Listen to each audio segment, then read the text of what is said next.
Do you want more? More time, more balance, more love, more sex, more money, more real, and less bullshit? This is the Women Wanting More podcast with Dr. Karen Osborne. Real life, real stories, plus real tips to get you more of what you want.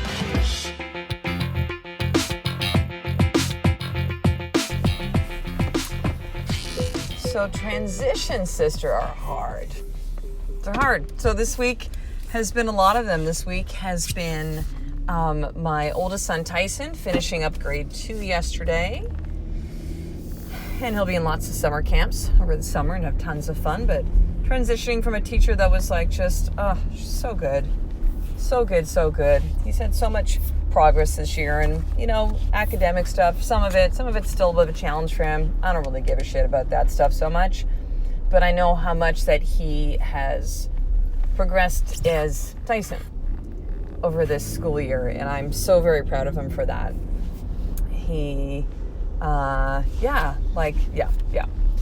Kai, I just dropped off my youngest, who is almost 5. This is his last day of daycare today. He actually would normally have been in for July and August for the summer months, but they're relocating, and so they're essentially closing down for these 2 summer months. And so this is the end of daycare for Kai. So saying goodbye to his daycare friends and, a couple that will try to connect with the parents that Kai really has a lot of fun with, especially 3 little buddies of his.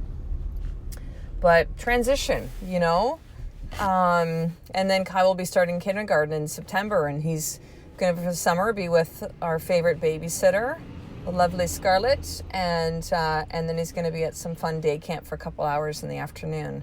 So, transition, I feel myself even right now with Women Wanting More, with this business, this message, this movement of just like, there's a transition happening, and it's, the thing is too with transitions is like, it is a part of life, right? Nothing ever stays the same. If it does, then that's things are retracting, they're going backwards. It's, we're constantly in a process of growth. Take a look at nature, take a look at animals, take a look at the way that we are designed. Like, we're constantly growing and changing and evolving. And so who we become does that. What we do evolves and change, and there's transitions where we move out of one space in our life and we move into another space. And it's tricky. And it can be hard because we can become very used to the place that we're in. We know that, right? We're comfortable. It is uncomfortable to go from a space of knowing to not knowing, or simply like, whoo, this is new.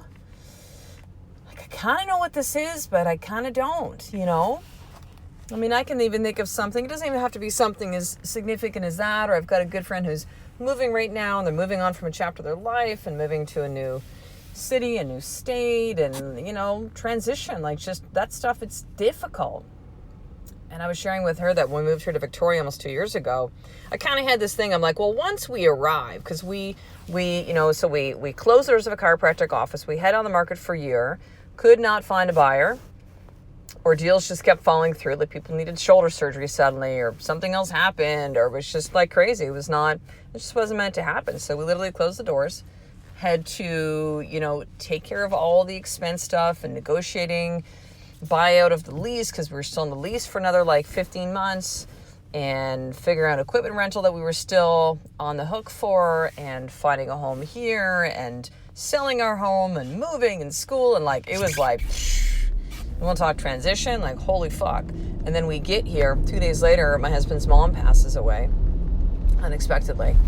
And then all the transition with that and that loss and mourning, and it was tough. It was really tough. But I remember thinking once we arrive here, even with my mother-in-law passing, I remember thinking well, a month in or so, I should feel more grounded that we've been here. I know we've moved. I know it's a big shift. We're moving out of chiropractic. I'm full on into coaching with this business. We went on to more this message, this movement. And, I was planning my first live event at that time 2 years ago. And I remember thinking it should not be so difficult right now.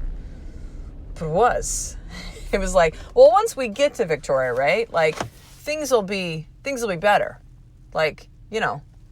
it'll be like all of the stress and all of the, like, you're working so hard to get to that thing. And so whether it's a move or a business, moving on from, or building, or I remember even with podcasting. My first podcast was called Mom at 41. I've actually been podcasting for 4 years now. That's crazy for me to think that. But Mom at 41 I launched in, July of 2014. And like so much build up. I was in a podcasting program at the time to try to like figure out the stuff, and you're doing like, well, what's the podcast art, and what's my message, and what's my tagline, and how am I going to do it, and how do you do all the tech stuff and all of this, and then you put it together, and I had probably like 5 episodes in the can, so you kind of launch with a number of episodes that are already there, and then figuring out what your frequency going to be, what am I going to talk about. And I did like the beginning, actually I read blog posts, and then I had interviews, and then I went to monologue. It was interesting because it's really transitioned from that podcast I did for 13 months into this one, Women Wanting More, of this monologue style of podcast. But I remember thinking like, oh, once I launch, like this would be great. And then I launched and I went, oh shit, now the work begins, right? So transitions are like that. Like, you might think that you just do this thing and then like it's done. Like, oh, I moved and then it should be great. Or the kids are starting school and everything's all right, I mean, I'm sure even though I feel really excited with Kai to go to school and starting kindergarten in the fall, and same school as his brother, and like, the school that both my kids will be at, Tyson's met for the last 2 years, is just incredible. Small school, less than 300 children. Like, it's just the most beautiful school. Teachers there, like everybody. It's great. Everything wonderful, joyous. It's perfect.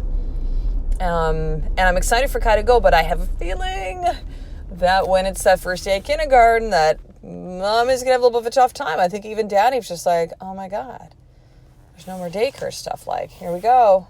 Big boy, right? Transitions. And we're going to go through transitions a lot in our lives. We have children, we lose people, we move on from relationships. Maybe there's a breakup of a marriage, unfortunately. Maybe, there's challenges happening with your kids. Your kids grow up, now they're out of the house, you've got the empty nest thing, your parents are getting older. There's constantly transitions happening in life. And I think the more that we can, number one, accept that this is part of life for transitions to be, and not like, come on, can't things just be the same right now? And, oh, this is so hard. It's like, no, this is life. You will be in and out of transitions your entire life. So number one, that you accept that this is a part of life, that transitions happen. And number two, that you understand that this is a process and it will take time, and there's no specific timeline. Like I mentioned before with moving to Victoria, it was like, well, it's been 3 weeks or 4 weeks. Like, it should be better by now. Like, somehow I had this like clock in my head of what it's going to be like. It's kind of like I used to explain when I was in practice as a chiropractor that, I had a lot of female patients, and a lot that were ages of, 20 to 40-ish, so childbearing time, and they'd get pregnant and talk about their due dates. And I said, just so you know, it's an estimate, right? You get that? Like 36 to 44, that is the average gestation, 36 to 44 weeks for a human being. It's not 40. It's not a cake. It's a baby. Like, this whole notion of, well, let's just split it down the middle, 40 weeks. And so therefore, if you go over 40 weeks, well, now your baby's gone over the due date, or now they're under. It's like, no, it's anywhere in that 36 to 44 weeks. That is the range of how long it takes to form a human from sperm and egg. And so, let me mention this. Oh, timeline. So I said, listen, you just, I know you got doctors telling you stuff, and you need to decide what's best for you, but just understand that your child is going to come out when they need to come out. Is there time for medical intervention with birth? Yes, sometimes. But a lot of times it's intervened where it didn't need to be. And because we think there has to be this timeline. It's like, oh, it's 40 weeks, so better speed up labor. What was really interesting as well is that often the stories that women would share with me of, well, now they induced me, or they did a C-section, or I'm thinking more of the example of when they then, they were having a hospital birth and they were induced, and they go, well, the baby's crowning, but it's not progressing labor. And it's like, no shit. Because you're trying to speed up a process where this child, this baby, this life force, God said, we're not ready yet. And then sometimes there'd end up being all these different complications because they were trying to speed up a process. They were thinking that there was a timeline to that. So just understand, any transition in your life, there will be a length of time that it takes for you to move through that. And it's going to be messy. And you're going to think you have it all together. And then you're going to feel like, like crap one day. You're going to feel like you got it all together the next. I remember when we moved to Victoria, like it was literally like several times throughout the day, I was like, oh, this is so exciting. We're doing this. Like, oh my God, we're doing this. And it was like, oh my God, we're doing this. What the fuck have we done? Like, it would be back and forth with that. Because it was a big transition. Several of them. So here's my more tip for you today, sister. Where is there a transition either that you're experiencing right now in your life or that's coming up and you're maybe getting a little bit stressed about it, right? What is that? So number one, identify what the transition is. And number two, what do you need to do to understand that, the transition is going to take time and to drop the expectation, that's it, drop the expectation of what you think it's supposed to look like. What do you need to do? You decide that for you. Maybe for you, if you don't meditate now, maybe you're just going to meditate each day. Just to bring some peace and some calm. Maybe you're going to read scripture or something spiritual to just, have that connection to spirit, to just be like, dude, like, you're good. Just trust. I got this for you. Trust. Maybe you're going to make sure that you are doing more for each day, right? You're moving your body each day. You're journaling. Maybe you're going to journal. Maybe you're going to make sure that you are still, even though you're in a place where it's transition, that maybe you don't turn to some of the things that you've turned to in the past to numb. Facebook, TV,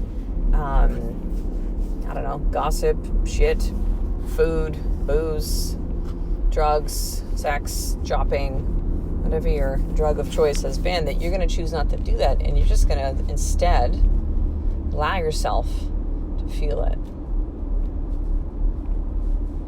Because, if you want to get through something, you got to move through it. You can't just go, don't want to do that. Let me just kind of tiptoe around, right? It's like when I go to open up my front door of my home. I have two big dogs. They're Chesapeake Bay Retrievers, retriever family. So think of like a chocolate lab is kind of what they look like. So big 70-pound dogs. My oldest girl, Lola, is 13. Oh, Lola Bear. She's so sweet. Dogs really are God backwards, right? You've seen that before, right? Like, oh, she's just the sweetest dog ever. But she's old, and she's having a hard time moving these days. And so she sleeps at the front door when we're not home, because she waits for us, or so I think. And then when I go to open the door, I often forget, and I go to open it. It's like, oh, Lola's there. Like something's blocking the door, right? And so I kind of will walk around her very gently and right. But when it comes to transition in parts of your life, you can't do that. You can, but you're missing. You're missing what you need to see in that experience. You're missing the opportunity for you to fully move through it. And that means that you need to feel it. It means you got to feel it.